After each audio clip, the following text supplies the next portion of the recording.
Bienvenue à tous, heureux de vous retrouver dans l'émission. C'est votre hôte, Danny Haiphong. J'ai avec moi l'ancien analyste de la CIA et commentateur géopolitique, Larry Johnson, ainsi que l'ancien chef de cabinet de Colin Powell, le colonel de l'armée à la retraite, Lawrence Wilkerson. Messieurs, merci beaucoup d'être avec moi aujourd'hui. Eh bien, content que nous soyons encore en vie. Hey, glad we're still alive. Ouais. Ouais.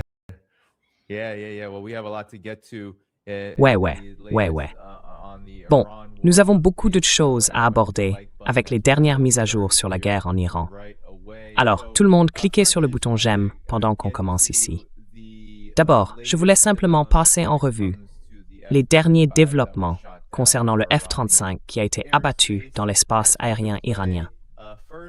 Quelques heures avant la publication de ce rapport, Donald Trump a déclaré ceci, ce qui contraste assez fortement avec la réalité de la situation. Mais allons-y.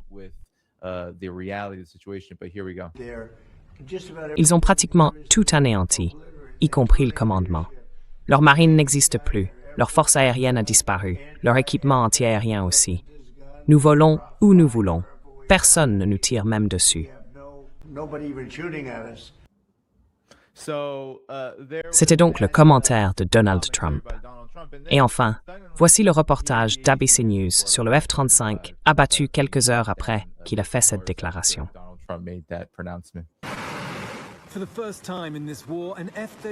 Pour la première fois depuis le début de cette guerre, un chasseur furtif F-35 a été touché lors d'une mission de combat au-dessus de l'Iran. Le pilote a effectué un atterrissage d'urgence sur une base américaine dans la région et se trouve désormais dans un état stable. Mais de sérieuses questions se posent quant à la manière dont un avion furtif, presque invisible au radar et coûtant environ 100 millions de dollars, a pu être atteint après 3 semaines de bombardements incessants contre l'armée iranienne. Dans la nuit, Israël et l'Iran ont échangé de nouvelles attaques.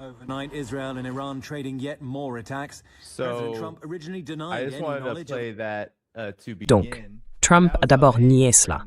C'est ainsi qu'ils l'ont présenté, Larry et le colonel Wilkerson. Mais il y a des rapports et davantage de preuves suggérant que non seulement l'Iran a abattu cet appareil, mais que l'atterrissage du F-35 n'a pas été, disons, très en douceur. Selon certains rapports, il y aurait eu des blessures causées par des éclats et un Chinook aurait été aperçu survolant le désert saoudien, peut-être à la recherche du F-35 écrasé. Alors, Larry, que savez-vous de cette situation? Qu'est-ce que cela vous indique? Et peut-être, où pensez-vous que cette guerre en est maintenant, alors que nous approchons de la 3e semaine?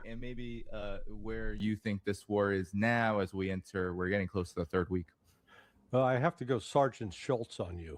Eh bien, je vais devoir faire comme le sergent Schultz. Je ne sais rien.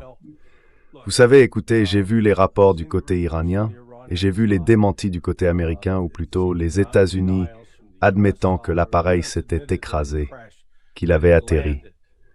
Je pense que s'il avait été touché de plein fouet par un missile, il se serait désintégré. Il ne serait pas resté intact. Mais comment savoir s'il a atterri? Parce que nous avons un historique clair du commandement central qui ment. Ils ont menti à propos du KC-135 qui a été abattu. Oui, il a bien été abattu, mais ils ont prétendu qu'il s'agissait d'une collision en vol.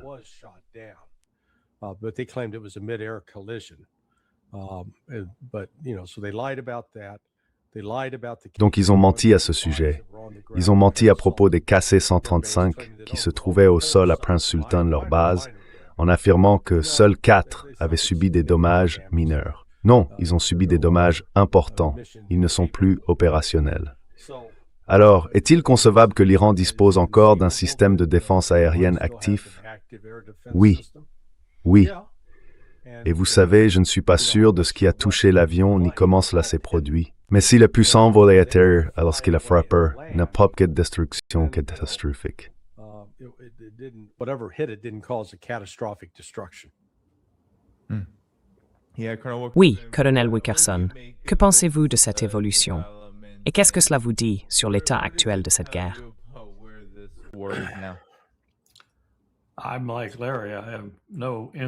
Je suis comme Larry. Je n'ai aucune idée de si cela s'est produit, comment cela s'est produit, ni quelle est la situation de l'avion. Mais je peux vous dire une chose, nous avons été stupéfaits. Je me trouvais dans le premier séminaire du War College du Corps des Marines, probablement le tout premier séminaire, après la parution de ce formidable livre. J'ai oublié le nom de l'auteur. Je ne devrais pas, car c'est un type formidable. Je l'ai invité à venir parler à mon séminaire. C'est lui qui a révélé les activités de la NSA. Ils ont dû prendre une décision après qu'il a écrit ce livre et dévoilé une grande partie de leurs opérations secrètes, ainsi que celles du NRO, et ils ont fini par s'ouvrir. J'avais déposé des demandes pendant des années auparavant, tout comme mon prédécesseur, mais ils refusaient de nous laisser visiter. Nous avions visité presque tout le reste dans la hiérarchie gouvernementale, sauf la NSA et le NRO. Eh bien, à peu près à la même époque, ils se sont tous deux ouverts et nous ont permis de venir.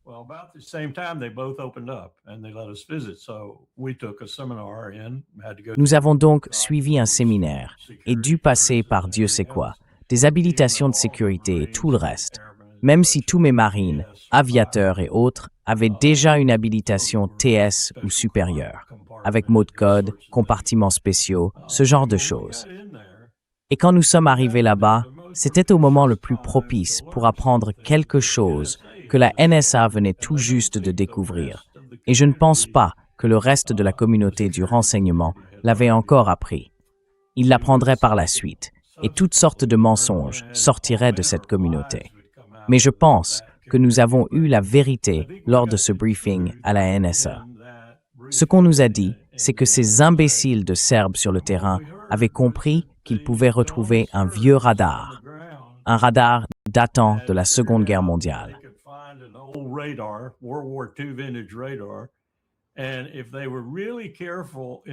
Et s'ils avaient vraiment pris soin d'examiner les balayages de ce radar, ils auraient pu repérer un petit écho, celui du chasseur furtif, le F-117, à cette époque. Et ils en ont trouvé un et l'ont abattu.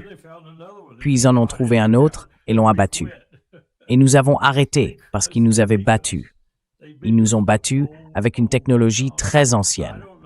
Je ne sais pas si cela s'applique ici, mais je suggère simplement que la technologie n'est pas toujours à la hauteur de sa réputation lorsqu'elle se confronte à la guerre, aux exigences de cette guerre et à la créativité des gens d'en face. En d'autres termes, aucun avantage ne dure très longtemps.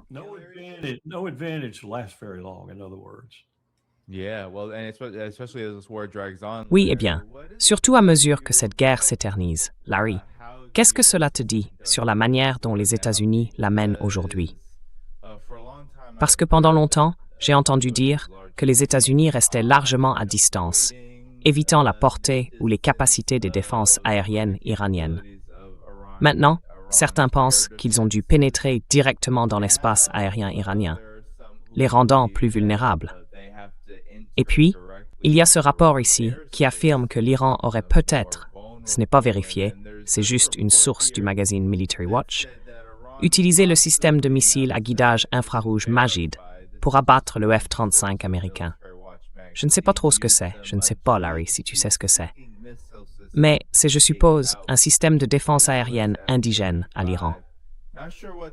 Et bien sûr, de nombreuses sources iraniennes ont affirmé qu'elles utilisaient leur propre système de défense aérienne pour abattre cet appareil. Mais qu'est-ce que cela te dit sur la façon dont les États-Unis mènent cette guerre maintenant, alors qu'elle s'éternise? Je veux dire, nous entrons dans la 3e semaine, là.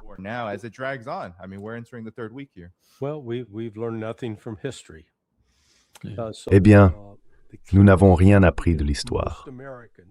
La plupart des Américains grandissent avec l'idée que l'utilisation de la puissance aérienne a mis fin à la guerre du Pacifique pendant la Seconde Guerre mondiale, que c'est à cause de nos bombardements incessants du Japon que les Japonais ont capitulé.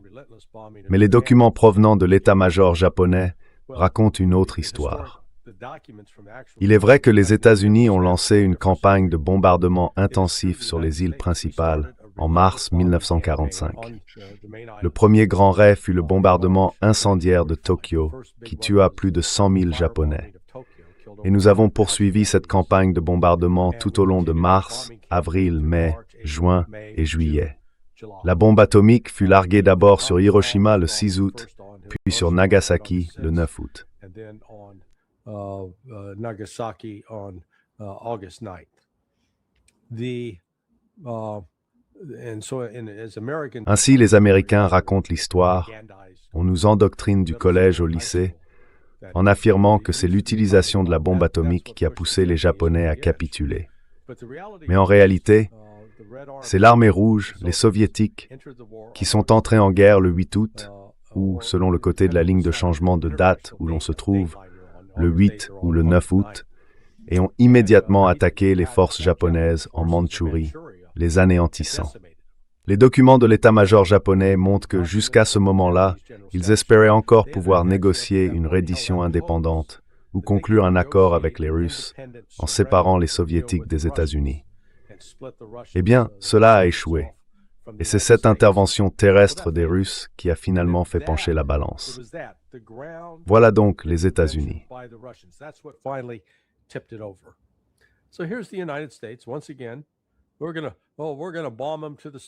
Encore une fois, nous allons les bombarder jusqu'à les ramener à l'âge de pierre. Oui, bonne chance avec ça. Nous avons essayé cela au Vietnam, et ça ne s'est pas très bien terminé. Jusqu'à présent, nous avons largué des bombes planantes ou des JASSM depuis l'extérieur du territoire iranien. À ma connaissance, nous ne survolons toujours pas le territoire iranien, car je pense qu'il dispose encore de systèmes de défense aérienne opérationnels. Ainsi, les missions SEAD, les opérations de suppression des défenses aériennes ennemies, n'ont pas fonctionné. Et c'est pourquoi on entend maintenant tout ce discours public sur des forces terrestres en Iran. Je veux dire, le niveau d'incompétence affiché par l'administration Trump la distingue de tout autre président de notre histoire par sa négligence et son incompétence pure, surtout en matière militaire.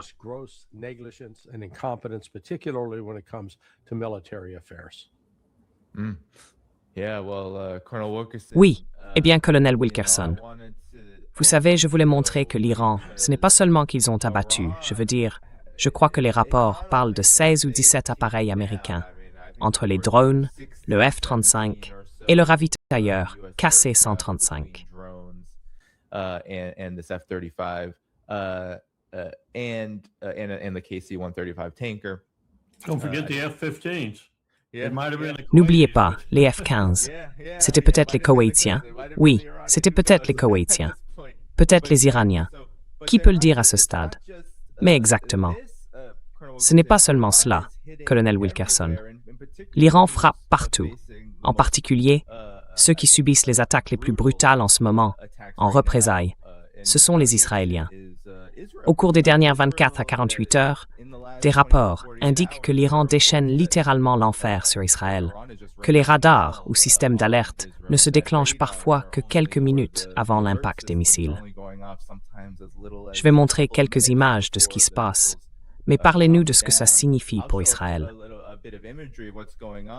Il y a même maintenant des images de Haïfa, la raffinerie de pétrole, ayant été très durement touchée, en lien avec les attaques de l'Iran contre les infrastructures énergétiques dans toute la région. Alors peut-être pouvez-vous réagir à cela.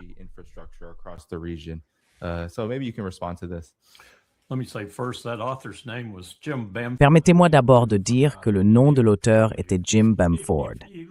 Je n'arrive pas à croire que je l'ai oublié. Il va me tuer s'il écoute ça. Tout ce que j'entends venant d'Israël m'indique que l'une des choses les plus intelligentes qu'ils aient faites, si l'on peut dire, et qu'ils continuent de faire, même si cela devient très pénible pour leur population, c'est de construire autant d'abris, de se réfugier sous terre. Parce que s'ils étaient restés en surface, disons par exemple, comme la plupart des habitants de Téhéran sans doute, ces 10 millions de personnes environ à Téhéran, lorsque les bombardements ont commencé, il y aurait eu des corps partout. Probablement, 3 à 4% de la population israélienne serait morts ou blessés. Mais le fait qu'ils disposent de ces abris anti-bombes, cela dit, comporte aussi ses propres limites.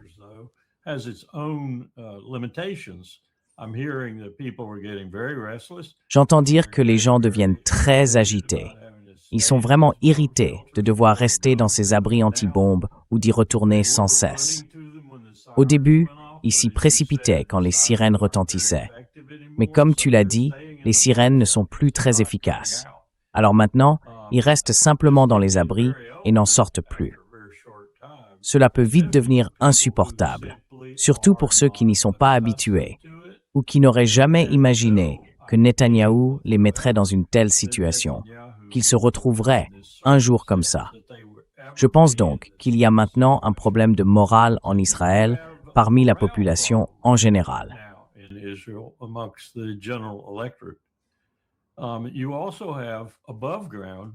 Il y a aussi d'énormes destructions en surface.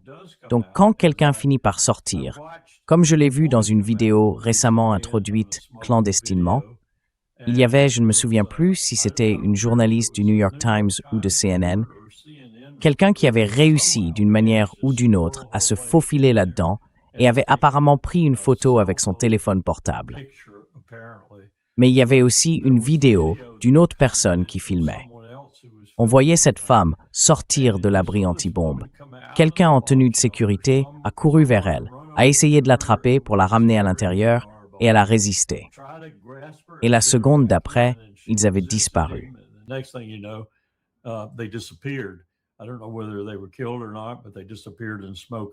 Je ne sais pas s'ils ont été tués ou non, mais ils ont disparu dans la fumée et le feu. Donc je pense que c'est ce genre de situation pour Israël en ce moment. Et cela ne va pas s'améliorer, car de plus en plus, on ne voit plus rien monter, et on voit beaucoup de choses tomber. Le plus impressionnant que j'ai vu, du moins c'est ce qu'on disait, et je le suppose, car je n'ai jamais rien vu de tel, c'était le Karam Shah 4, ou quel que soit son nom. Celui qui arrive à 3 ou 4 fois la vitesse du son, et qui a cette capacité d'entrée multiple. Pas comme notre MIRV, mais ça ressemble davantage à un système MIRV qu'à une bombe à fragmentation. Il libère 30 ou 40 autres projectiles.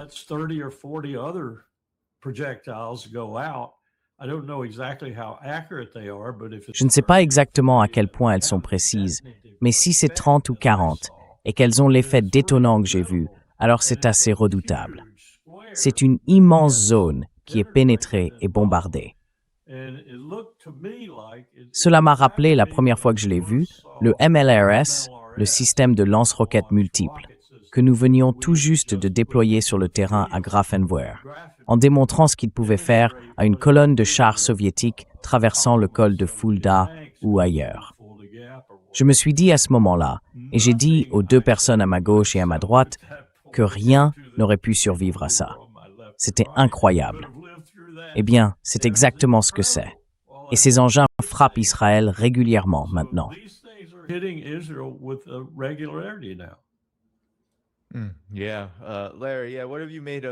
Oui. Larry, qu'en penses-tu? Surtout du fait qu'Iran frappe Israël chaque jour, qu'il mène des attaques à travers la région quotidiennement. Et il y a des rapports indiquant que non seulement cela ne s'arrête pas, mais qu'en plus, l'Iran augmente, même légèrement ou progressivement, le volume de ses salves à nouveau. Qu'en penses-tu, surtout compte tenu de la situation énergétique qui provoque la panique dans tout l'Occident?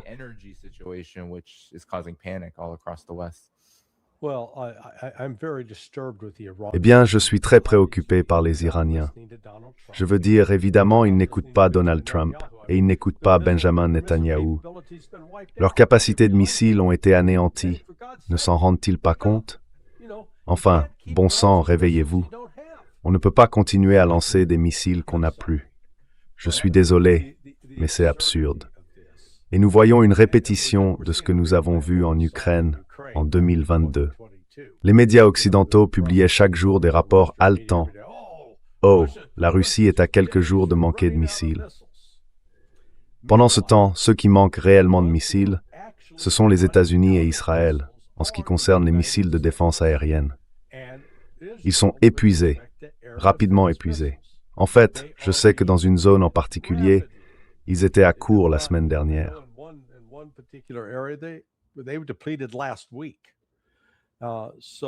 Je n'en ai vu aucun apparaître dans celui-ci. Peut-être un épisode de 30 secondes. Pas un seul.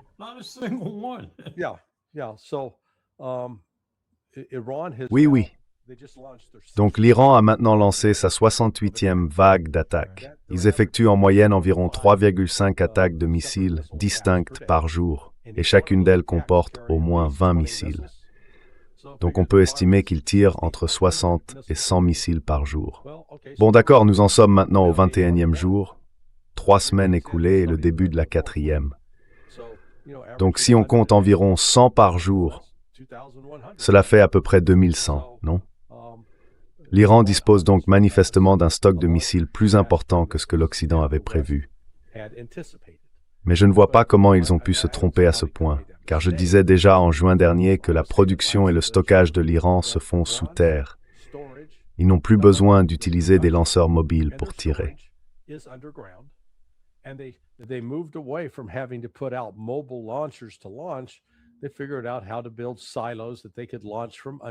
Ils ont trouvé comment construire des silos à partir desquels ils peuvent lancer des missiles depuis le sous-sol, puis les recharger sans que rien à la surface ne révèle l'emplacement réel du missile, ce qui rend la tâche très difficile pour les États-Unis de les cibler.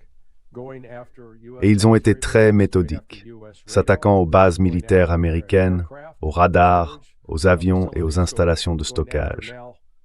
Maintenant que leur installation de production de gaz à South Pars a été touchée, ils ont riposté en détruisant celle du Qatar. Ainsi, le Qatar ne peut pas simplement la remettre en service. Elle restera hors d'usage pendant un certain temps. Et ils frappent régulièrement les infrastructures, à la fois militaires et économiques essentielles, comme les ports, les raffineries et l'aéroport en Israël.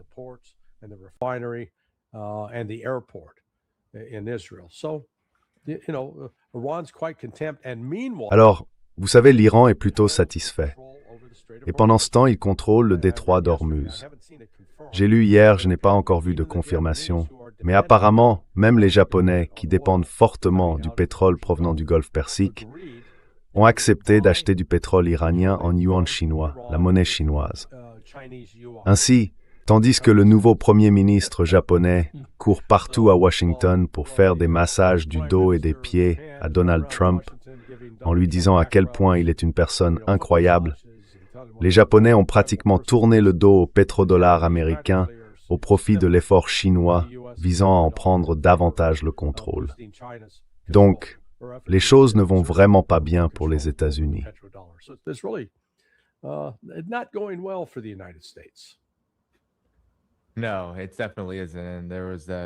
Non, absolument pas.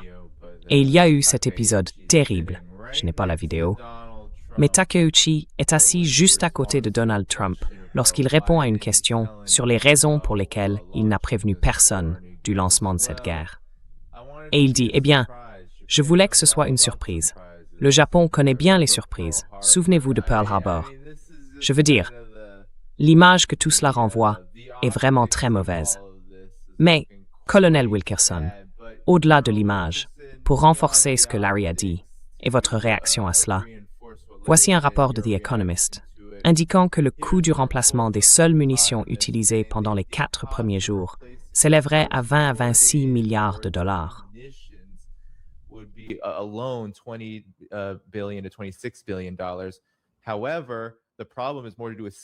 Cependant, le problème tient davantage à la rareté. Les États-Unis ont utilisé 300 missiles de croisière Tomahawk et le Pentagone n'avait prévu d'en acheter que 57 nouveaux pour l'exercice budgétaire en cours. Aucun de ces intercepteurs n'a été livré depuis 2023 et aucune nouvelle commande n'a été passée. Seuls 39 intercepteurs, un nombre dérisoire, doivent être livrés en 2027, soit 6 ans après leur commande. Et, colonel Wilkerson, si je comprends bien, non seulement un grand nombre de ces intercepteurs ont été utilisés, mais beaucoup de leurs radars ont également été complètement détruits dans toute la région. Quelle est donc votre réaction quant à la situation actuelle des États-Unis sur le plan militaire des États-Unis et d'Israël? Et souhaitez-vous répondre à quelque chose, Larry?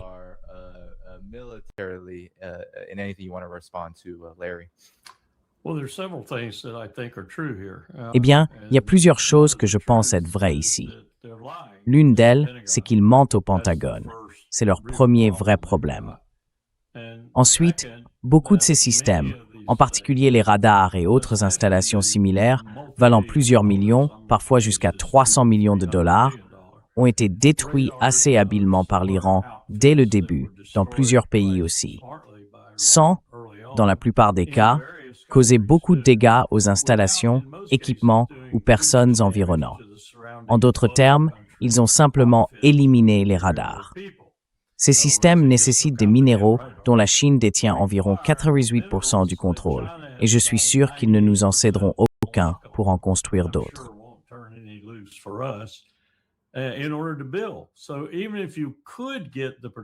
Donc, même si vous pouviez relancer la chaîne de production, si vous pouviez instaurer, disons, des équipes doubles ou triples, si vous aviez les travailleurs formés, même si vous pouviez faire tout cela, vous n'auriez toujours pas les ingrédients nécessaires pour la construire. Maintenant, je comprends qu'ils ont un groupe de travail qui s'active en ce moment, jour et nuit. J'imagine que ça veut dire 8 heures par jour, 24 heures. Je serais surpris qu'ils puissent réellement accomplir ce travail pour essayer de trouver d'autres sources ou d'autres matériaux qu'ils peuvent compléter, échanger ou remplacer par rapport aux matériaux clés que la Chine contrôle. Et il ne s'agit pas d'un seul élément en particulier. Il y en a environ 3 ou 4, d'après ce que j'ai compris.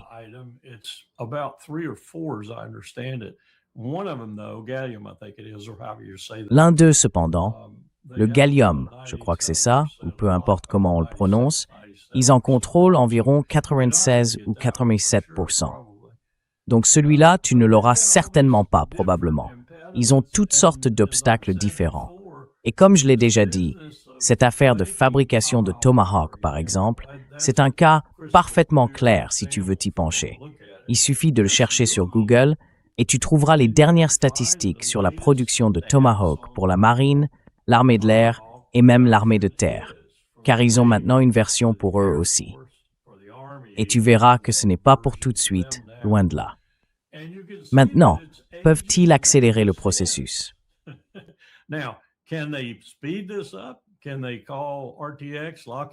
Peuvent-ils convoquer RTX, Lockheed et d'autres et leur dire « accélérer le rythme ».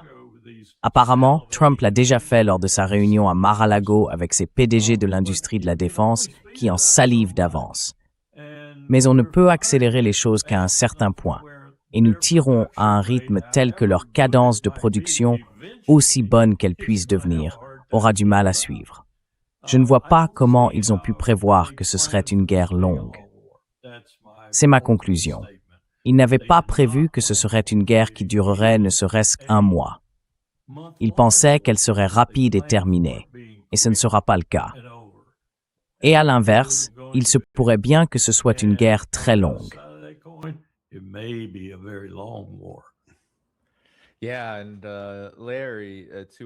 Oui, et Larry, pour rebondir sur ce que disait le colonel Wilkerson, juste pour en parler parce que ça vient de sortir. Selon Donald Trump, pendant que nous parlons, il dit, et j'ai du mal à y croire, il dit que les États-Unis pourraient mettre fin aux opérations militaires dès maintenant, mais qu'ils continueront afin que l'Iran ne puisse jamais se reconstruire. Il affirme qu'Israël et les États-Unis partagent des objectifs similaires dans cette guerre et qu'il est inacceptable d'y mettre fin maintenant, car si les États-Unis le faisaient, l'Iran pourrait se reconstruire à un moment donné, dans un avenir proche ou lointain. Et il veut s'assurer que cela n'arrive jamais.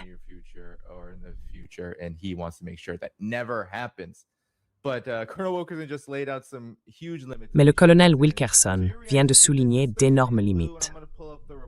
Alors, quelle est votre réaction à cela, surtout à la lumière des rapports, Larry, selon lesquels l'armée américaine essaye d'ouvrir plusieurs fronts? Ils envoient des hélicoptères et d'autres appareils pour tenter de rouvrir le détroit d'Ormuz, et ils dépêchent des milliers de marines au Moyen-Orient pour faire quelque chose. On ne sait pas vraiment quoi. Les rapports se contredisent. Alors, quelle est votre réaction à tout cela? Dites-lui comment il les dépêche. Oui, comment les dépêche-t-il? Comment envoie-t-il ces marines, au juste?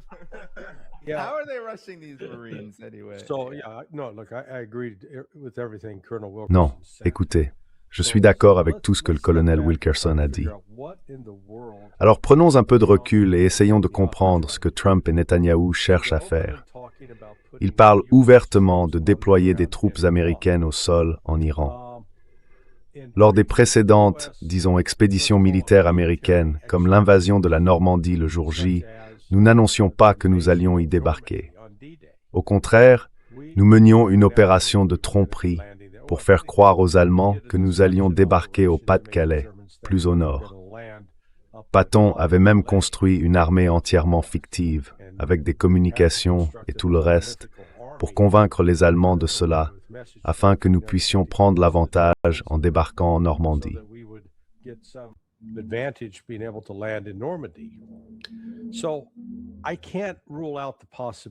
Je ne peux donc pas exclure la possibilité que tout ce discours sur l'envoi des marines ne soit qu'une mascarade, une opération de tromperie. C'est une hypothèse que je considère. Mais cela signifie que nous nous préparons à tenter de faire autre chose, et ce quelque chose d'autre a déjà été évoqué.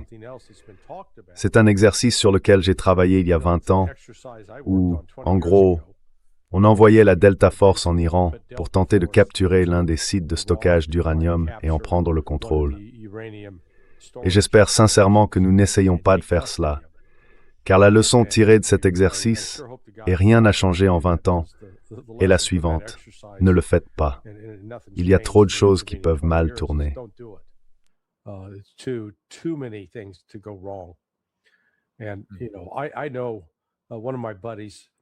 Et tu sais, un de mes potes était un jeune ranger en patrouille lors de la tentative de sauvetage des otages. Tu sais, quand l'hélicoptère s'est écrasé contre le C-130 dans les déserts d'Iran en 1980. Oui, mon pote Mike, qui était alors ranger et qui est ensuite devenu tireur d'élite dans la Delta, il était là. Tu sais, on avait de bonnes intentions, mais on a un peu tout raté dans ce processus. Alors maintenant, voyons. Si ce n'est pas une opération de diversion et qu'il parle vraiment d'envoyer des troupes, jusqu'à présent j'ai entendu parler de 2 MEU différentes, les unités expéditionnaires des marines. Une MEU compte environ 2200 marines et l'une viendrait apparemment d'Okinawa.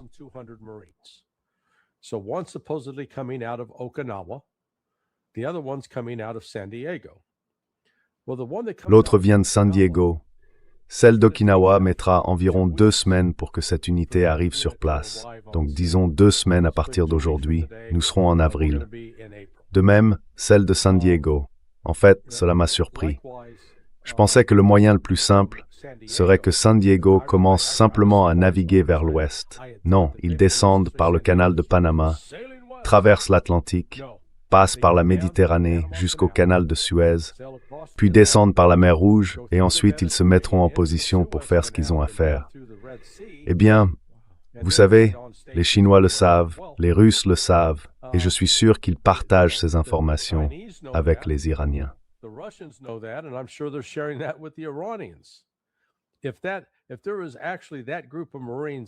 Si ce groupe de marines suit réellement cet itinéraire et qu'il s'avère que les États-Unis sont sérieux dans leur intention de les faire débarquer, alors je ne serais pas surpris de voir ce navire couler en mer Rouge avant même qu'il ait la moindre chance d'arriver sur zone. En plus, il leur faudra environ 17 à 19 jours pour y parvenir. Donc encore une fois, on a tous ces reportages haletants disant « Oh, ils envoient des troupes ». Eh bien, elles n'arriveront pas de sitôt, les amis, alors ne retenez pas votre souffle. Nous n'avons pas les capacités de transport de Star Trek, pas de téléportation instantanée. Rien de tout cela n'est en train de se produire.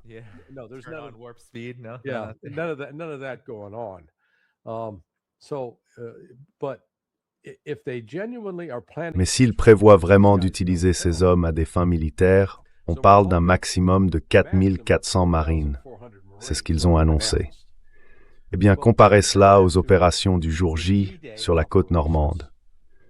Cela impliquait le débarquement de 165 000 soldats, sans compter les parachutistes qui étaient déjà entrés plus tôt dans la nuit et se trouvaient à l'intérieur des terres. Et les États-Unis affrontaient des positions défendues, tout comme il y en a tout le long du détroit d'Ormuz. La zone de plage que nous avons attaquée le jour J s'étendait sur environ 80 km du nord au sud. Le détroit d'Ormuz fait plus de 160 km du nord au sud. Nous avions donc 165 000 soldats et nous avons tout de même eu du mal à établir une tête de pont. We did 165,000 troops and had trouble establishing a beachhead. And so now we're going to send 40. Et donc maintenant, nous allons envoyer 4400 hommes contre des positions défendues et d'une manière ou d'une autre, ils vont miraculeusement faire reculer les Iraniens. C'est de la folie, une folie absolue. Absolute madness. Ouais, Oh, sorry, Colonel. Hold on. Huge demonstration. Oh, désolé, colonel. Attendez un instant. Énorme manifestation hier à l'extérieur de Sanaa. Les Houthis sont en colère maintenant. Ils sont prêts à repartir. Je me demandais quand ils allaient entrer dans la mêlée. Je savais qu'ils le feraient probablement, tôt ou tard, mais apparemment, ils ont pris leur décision, et c'était en quelque sorte l'annonce cérémonielle de cette décision. Donc je ne suis pas sûr que j'aimerais traverser la mer Rouge. I'm not sure I'd want to be passing through the Red Sea. Yeah, I mean that's the thing. oui, je veux dire, c'est ça le problème. Les Houthis, Ansar Allah, colonel Wilkerson, ils ont aussi déclaré que si les États du Golfe essaient d'utiliser leurs intercepteurs aériens pour abattre des missiles se dirigeant vers Israël, ils vont commencer à se battre. On dirait qu'ils en ont vraiment envie, surtout pour reprendre le combat contre l'Arabie saoudite. J'en suis sûr. Ce qui, bien sûr, n'est pas surprenant vu leur passé. Une sorte de vendetta, oui. Donc oui, je ne voudrais pas être à leur place. Mais colonel Wilkerson, quelle est votre réaction à cela? Parce qu'il y a aussi des rumeurs au sujet de l'île de Karg. Des rumeurs selon lesquelles ce serait peut-être là que se déroulerait l'opération. Que ces marines et les forces américaines y seraient envoyées pour occuper le joyau pétrolier ou le joyau énergétique, comme l'appelle la presse grand public américaine. The Forbidden Island is what the Persian poet called it. L'île interdite, c'est ainsi que le poète persan l'appelle, ou la perle perdue du golfe Persique, ou quelque chose dans ce genre. La seule façon dont je pourrais voir cela comme faisable, et Larry et moi en avons parlé avec Nima plus tôt, serait d'y envoyer des marines en Osprey, ou, tu sais, une combinaison d'Osprey et de leur version MH du Black Hawk. Et cela serait vraiment propice à la destruction totale de cet élément aérien. Si les Iraniens étaient au moins, disons-le ainsi, à portée, avec les bons missiles et le bon timing, vous seriez anéantis. Vous ne pourriez probablement même pas atterrir. Et si vous parveniez à atterrir, vous seriez anéantis juste après. Probably, and if you did get on the ground, you'd be annihilated right afterwards. So I can't, we did this. Donc, je ne peux pas. Vous savez, nous faisions cela tout le temps à l'école de guerre amphibie. Nous utilisions l'AWS au collège de guerre, puis au collège de commandement et d'état-major pour faire des démonstrations lorsque nous parlions de grandes opérations amphibies. L'une des choses qu'il faut garder à l'esprit, c'est qu'environ 50% même du corps à cette époque, et je dirais un pourcentage bien plus élevé dans les autres services, et surtout dans la communauté interarmée, vous dirait que les opérations amphibies ont fait leur temps. Elles ne se reproduiront plus, car si elles devaient avoir lieu, tous ceux qui participeraient à l'opération amphibie elle-même mourraient. Et peut-être que certains des navires qui la soutiennent mourraient aussi.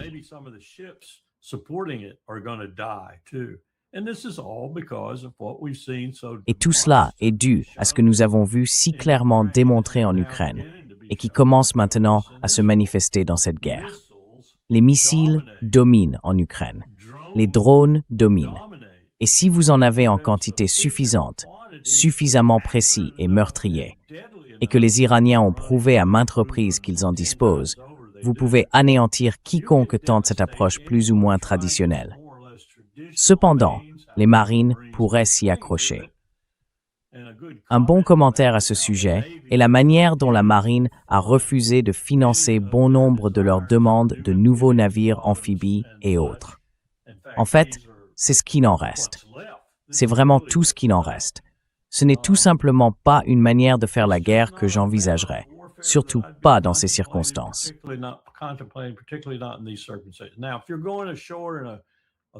Alors, si vous débarquez dans un pays du tiers-monde, du quart-monde, pardonnez l'expression, mais on l'utilisait tout le temps autrefois, un pays sans grande force militaire, et qu'ils ont une belle plage de sable sur laquelle vous pouvez accoster, comme ils le font à San Diego pendant les exercices, ou dans le sud de la Californie. Oui, d'accord, mais ça c'est dépassé. C'est fini, à moins d'affronter une puissance militaire de 4e, 5e ou 6e rang. L'Iran n'en est plus là aujourd'hui. Ils l'ont prouvé, ils l'ont démontré. Peut-être d'une manière spécifique, mais cette spécificité domine actuellement le champ de bataille. Donc je ne vois pas comment vous pourriez faire cela sans provoquer beaucoup de morts, surtout parmi les marines.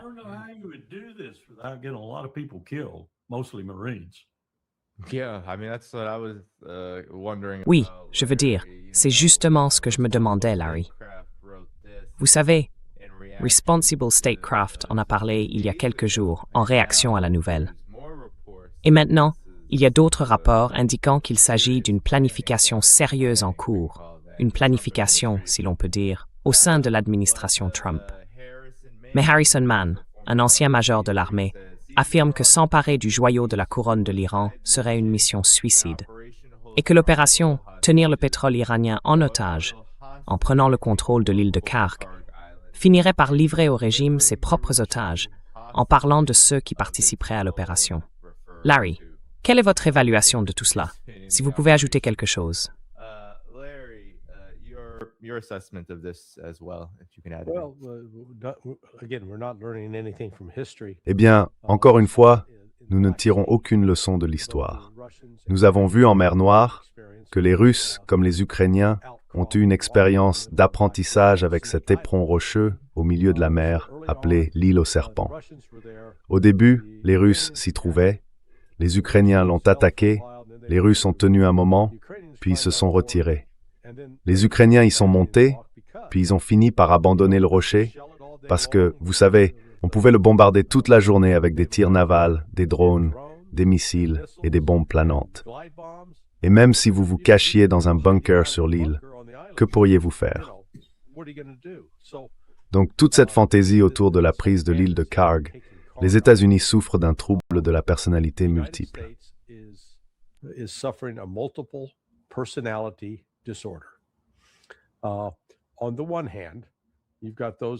D'un côté, il y a ceux qui disent « Oh, il faut tout arrêter car cela va paralyser la capacité de l'Iran à exporter du pétrole. » Mais de l'autre, Scott Bessel affirme « Oh non, il faut lever les sanctions contre l'Iran pour qu'il puisse expédier du pétrole, maintenir l'offre et éviter d'écraser l'économie mondiale. » Alors, d'accord les gars, c'est quoi la position?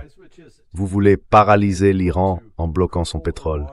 Mais si vous faites ça, l'Iran a juré. Très bien, alors on bloquera tout le monde.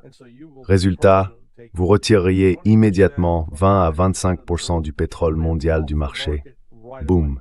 Et il ne reviendrait pas de sitôt. D'autant plus qu'il faudrait maintenant plus de 2 semaines aux marines américains pour arriver sur place.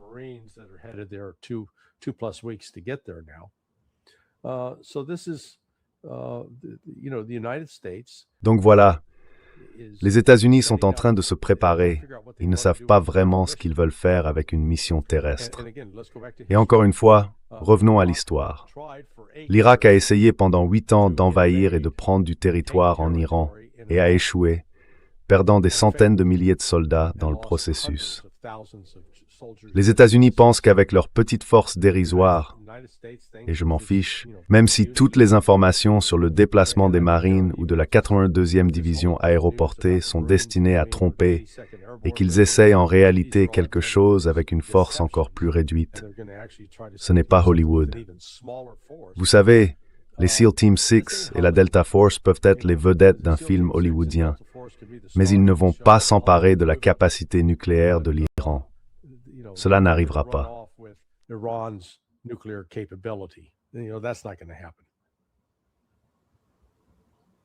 Yeah, Colonel Wilkerson, Oui, colonel Wilkerson, avez-vous un autre commentaire à ce sujet?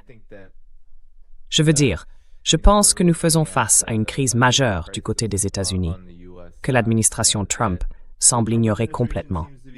Et nous n'avons même pas encore abordé la question énergétique, car les prix du pétrole montent en flèche. Ce que l'Iran a fait à Qatar Energy à lui seul, ce centre névralgique, selon les grands médias occidentaux, il faudra des mois avant qu'il soit de nouveau partiellement opérationnel et des années avant qu'il le soit pleinement. C'est donc un coup dur. Et Bloomberg affirme que, quoi qu'il arrive, même si cette guerre se terminait demain, il faudrait des mois, voire des années, pour s'en remettre.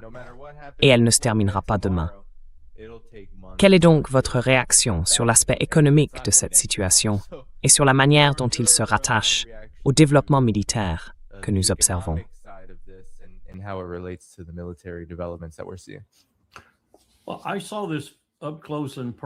Eh bien, j'ai vu cela de très près, de manière très concrète. Je crois que j'en ai déjà parlé auparavant, quelque chose appelé un exercice de perturbation pétrolière. Nous l'avons organisé au nouveau Ritz-Carlton, dans le quartier financier de Pékin, en janvier ou février 2009. Nous avions là toutes les puissances que nous appelons pairs ou quasi-pairs.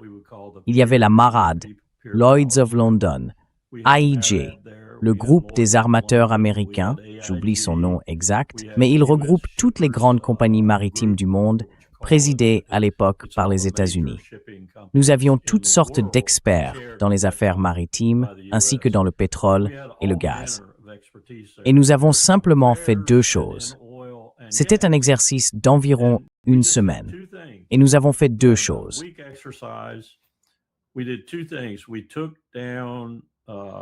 Nous avons neutralisé un pétrolier dans le détroit de Malacca. Nous avons suscité l'intérêt de tout le monde pour les techniques de l'exercice et ainsi de suite à travers ce scénario. Nous avons causé un peu de dégâts.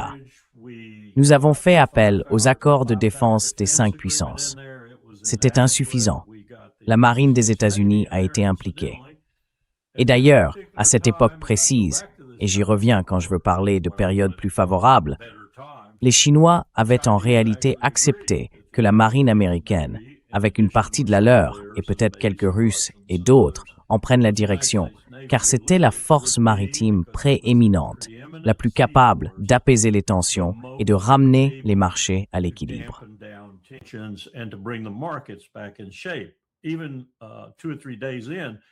Même après 2 ou 3 jours, on voyait déjà des signes indiquant qu'aucun transporteur ne passerait par là. Et cela représentait beaucoup de trafic maritime. Aucun assureur n'acceptait d'assurer, et ainsi de suite. Dès que la marine américaine est arrivée sur place en force et que d'autres l'ont rejointe, comme les marines de l'accord de défense des 5 puissances, tout s'est apaisé. Donc vous voyez, nous avons eu un petit moment pour discuter de ce qui s'était passé, et ainsi de suite. Ensuite, à l'étape suivante, nous avons neutralisé Ras Tanura, environ 8 millions de barils par jour de capacité de production à l'époque. C'était alors le port le plus productif d'Arabie Saoudite. Comparez-le à l'île de Kharg aujourd'hui, par exemple. 10 ou 12 pétroliers chargés simultanément, partis en une journée. Une production énorme. Ah, impressionnant.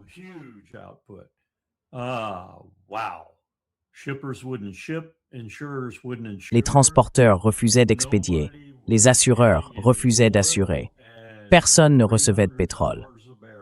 Le baril de West Texas Intermediate avait atteint $300 et le Brent suivait de près. C'était alors les 2 seuls indicateurs vraiment significatifs. Nous avons dû entamer, et nous avons effectivement entamé, une longue discussion, et l'ambassadeur Chas Freeman peut tout vous raconter.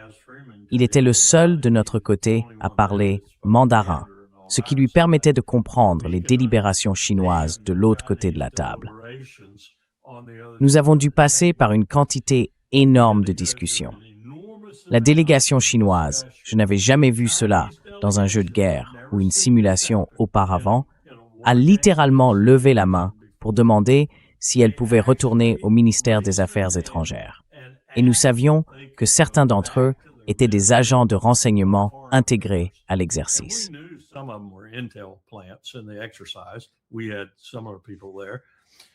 Il y avait d'autres personnes présentes.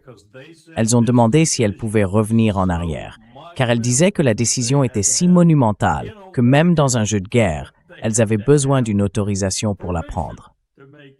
Et elles l'ont fait, Elles sont revenues, puis revenues à nouveau, et nous avons pris la décision. Je ne me souviens plus des détails exacts, mais en gros, ce que nous avons fait était quelque chose que le monde aurait cru impossible. Nous avons pris les réserves mondiales de pétrole et les avons redistribuées à travers le globe. Nous avons envoyé, par exemple, du pétrole de la North Slope en Alaska vers la Corée pour la première fois. Une autre décision incroyable a été d'envoyer une énorme cargaison qui devait aller en Chine, vers le Japon et la Corée, à la place, car ils étaient vraiment en difficulté.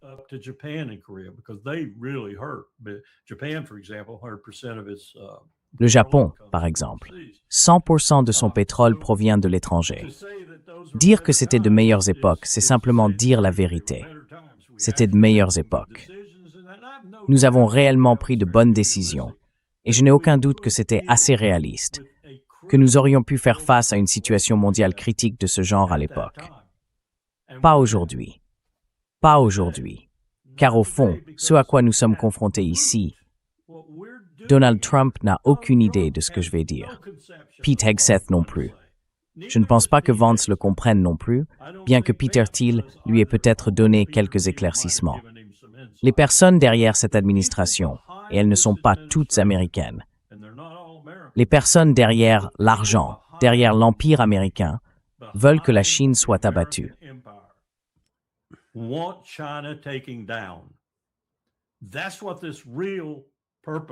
C'est le véritable objectif de cette guerre en Iran, pour ce pays. C'est pour cela que nous la menons. Je ne pense pas que le président le sache, mais cela n'a rien à voir avec la capacité nucléaire de l'Iran. Cela a tout à voir avec l'initiative de la route de la base sud, sans doute la plus dangereuse de toutes, qui traverse l'Iran et remonte jusqu'au cœur du Caucase. Et une fois qu'elle sera opérationnelle, et que les trois autres y seront ajoutés, la septentrionale, la centrale et la méridionale en Russie, qui n'est en réalité qu'une refonte du chemin de fer transsibérien, en collaboration avec la Russie, bien entendu. Tout cela se mettra en place.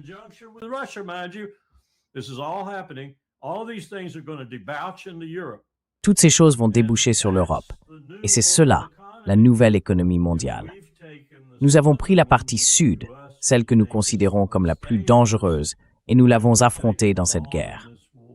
C'est elle qui est derrière tout cela. C'est elle qui soutient réellement ce conflit. Et c'est pourquoi je pense qu'il sera long et difficile. Et l'Iran n'en a même pas conscience. Je ne suis même pas sûr que Bibi le sache. Bibi est bien connecté aux services de renseignement mondiaux, donc peut-être qu'il le sait. Mais je pense que c'est la véritable raison de ce conflit, et c'est pourquoi je ne crois pas qu'il se terminera de sitôt.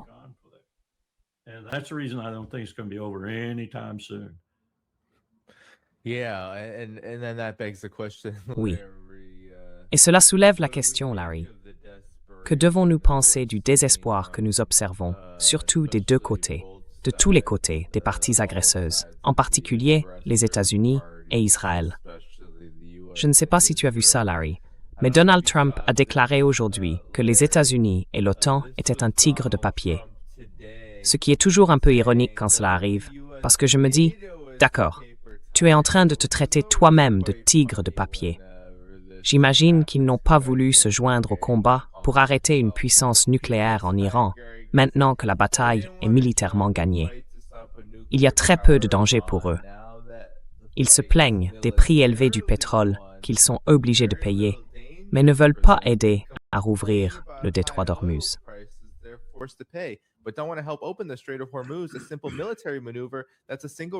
Une simple manœuvre militaire, c'est la seule raison des prix élevés. Tellement facile pour eux, si peu de risques. Des lâches. Nous nous en souviendrons. Malcolm Nance, que je méprise, c'est un agent du renseignement américain, mais même lui dit qu'on ne peut pas atteindre l'île de Karg sans passer par le détroit d'Ormuz. Il tire la sonnette d'alarme en disant que cela va se terminer en catastrophe. Je veux simplement montrer ceci pour compléter, alors que nous commençons à recueillir vos derniers commentaires. Voici la situation en Israël. Certaines personnes dans le public demandaient « Où sont les troupes israéliennes? Pourquoi ne sont-elles pas déployées? Pourquoi ne peuvent-elles pas faire une partie de cela ?» Et voici la situation en Israël.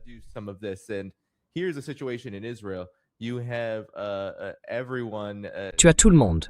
Tu as des messages WhatsApp, selon des sources israéliennes. 4 alertes ont été entendues en l'espace de 90 minutes, avec des gens en plein effondrement nerveux après 2 semaines sans sommeil. Donc, les tirs de missiles iraniens les occupent vraiment énormément et les rendent incroyablement stressés. Mais Larry, qu'en penses-tu? Le désespoir, on le voit clairement. Donald Trump le publie. Il publie ce désespoir. Ce n'est pas quelque chose que j'invente. Quelle est ta réaction à cela, compte tenu de tout ce que disait le colonel Wilkerson, que cette guerre va durer longtemps? Oui, elle sera longue et douloureuse, on dirait.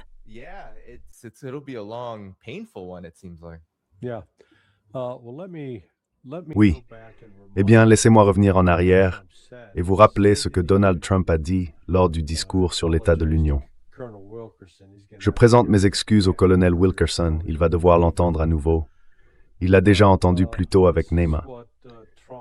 Mais voici ce dont Trump se vantait en parlant de ses principales réussites au cours de sa première année au pouvoir. Il a déclaré, je cite, et c'était 4 jours avant le début de la guerre, avant que nous n'attaquions illégalement l'Iran le 28 février, le 24 février, il a dit « L'essence qui avait atteint un pic de plus de $6 le gallon dans certains États sous mon prédécesseur était, honnêtement, un désastre. Elle est maintenant en dessous de $2,30 le gallon dans la plupart des États et dans certains endroits, $1,99 le gallon. Et lorsque j'ai visité le grand État de l'Iowa, il y a seulement quelques semaines, j'ai même vu $1,85 le gallon pour l'essence, le niveau le plus bas depuis 4 ans et en baisse rapide.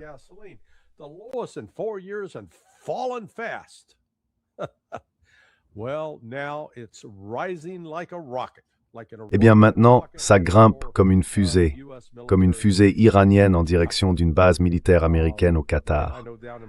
Par chez moi, le prix de l'essence a bondi de plus d'$1 le gallon au cours des 2 semaines et demie passées. Je n'ai pas vérifié aujourd'hui, j'en ai besoin maintenant. Je vais à la station-service juste pour voir le prix augmenter et les gens secouent la tête. Donc Trump a un vrai gros problème politique sur les bras. Et c'est l'une des raisons pour lesquelles on voit cette forme de désespoir. Parce qu'on lui avait dit, par les Israéliens non, par les sionistes, que ce serait du gâteau. On a tout verrouillé à l'intérieur. On a déjà un type au plus haut niveau des gardiens de la Révolution.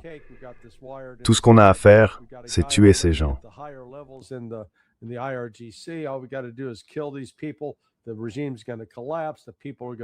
Le régime va s'effondrer, le peuple va se soulever et manifester, et nous aurons le contrôle de l'Iran. 2 semaines maximum. 2 semaines maximum. Eh bien, nous en sommes maintenant à la 4e semaine et rien ne laisse entrevoir la fin. C'est pour cela qu'ils sont désespérés.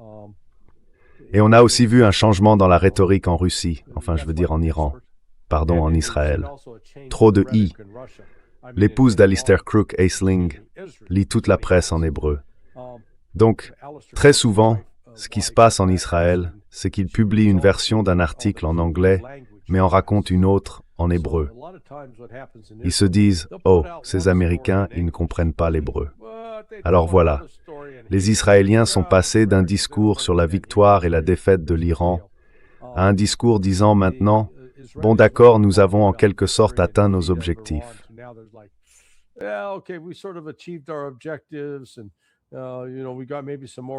Et vous savez, nous avons peut-être maintenant des personnes un peu plus raisonnables à des postes de direction, donc il se peut que nous devions mettre fin à tout cela. C'est ce que j'ai retenu de la conférence de presse de Bibi Netanyahou hier, où il a précisément déclaré qu'après 20 jours, il pouvait affirmer qu'aujourd'hui l'Iran n'a plus la capacité d'enrichir de l'uranium ni de produire des missiles balistiques. Donc, nous allons simplement déclarer la victoire et rentrer chez nous. C'est ce qu'il disait, qu'ils ne peuvent plus enrichir d'uranium ni produire de missiles balistiques. Quelle est donc la conclusion logique de la guerre? C'est là que l'on perçoit le désespoir, je pense, aussi bien du côté d'Israël que des États-Unis. Et Danny, cette fois, l'Iran ne va pas s'arrêter. Iran's not going to stop. Yeah. I mean, they can stop. Ils peuvent s'arrêter s'ils le veulent. Israël peut s'arrêter. Je ne pense pas que l'Iran va s'arrêter. Stop. Yeah. That's a really good point, Colonel Oui, Wilkerson. c'est un très bon point, colonel Wilkerson. Nous avons reçu quelques questions du public. Peut-être que vous deux pouvez y répondre rapidement avant que nous ne terminions. L'une des questions était « Et si Israël et les États-Unis capitulaient sans condition? Quelles en seraient les chances? Et pourquoi le bombardement d'artillerie navale n'est-il pas utilisé? » Je pense que ce sont deux bonnes questions, compte tenu de ce que vous venez de dire, colonel Wilkerson. L'Iran a un choix à faire ici, et ils ont déclaré très ouvertement qu'ils n'arrêteront pas tant que certaines exigences ne seront pas satisfaites. Alors, colonel, que pourrions-nous faire? Et ensuite, Larry. Colonel Wilkerson, you and then Larry. Well, the one question. I can Eh tell you bien, about sur naval cette question, bombardment. je peux vous parler du bombardement naval. À moins d'avoir des obus capables de tirer à environ 1000 km, vous n'aurez pas de bombardement naval, car votre navire serait détruit. Vous ne pouvez pas vous approcher, pas du tout. Pourquoi les porte-avions restent-ils à 1300 milles nautiques en arrière? Parce qu'ils savent que l'Iran possède des missiles capables de les atteindre. Si vous touchez le Lincoln ou le Ford, ou n'importe quel autre porte-avions d'ailleurs, si vous touchez la plateforme amphibie qu'on appelle un porte-avions, mais qui n'en est pas vraiment un, avec un Khalid Fars, c'est fini. Il est perdu. C'est terminé.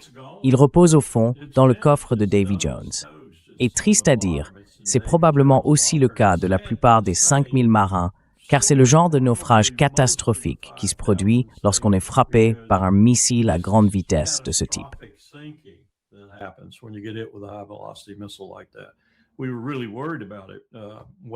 Nous étions vraiment inquiets à ce sujet il y a longtemps, lorsque nous mettions en œuvre notre ancien plan dans le Pacifique contre les Russes, parce qu'ils allaient tirer des missiles raz-mer, des torpilles de sous-marins extrêmement efficaces et des missiles à grande vitesse, et qu'ils allaient lancer des missiles entre les deux.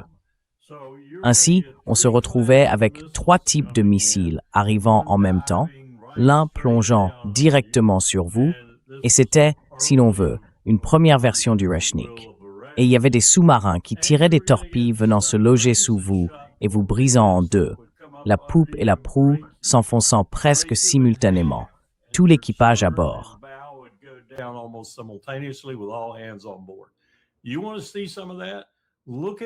Tu veux voir un peu de ça? Regarde les torpilles que nous avons tirées depuis des sous-marins comme le Tang et le Wahoo contre les Japonais. Encore une fois, dans la mer de Chine orientale, dans le détroit de Formose. Ils ont coulé avec tout l'équipage à bord et toute la cargaison à bord. Tu peux lire les rapports des commandants. 3 minutes après que 6 torpilles ont frappé la proue, le centre et la poupe. 3 minutes, coulé. Tout le navire, tout disparu. Ils n'avaient pas besoin de faire surface pour récupérer des survivants. Une fois, le Tang l'a fait et a repêché un seul survivant, qu'il a ramené jusqu'à Pearl. C'était le seul. Voilà la dévastation. C'était en 1944. C'est bien pire aujourd'hui.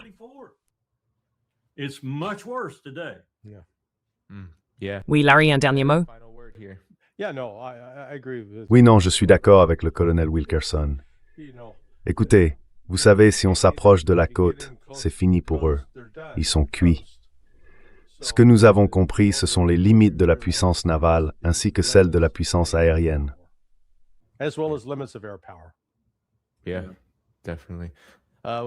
Oui, absolument.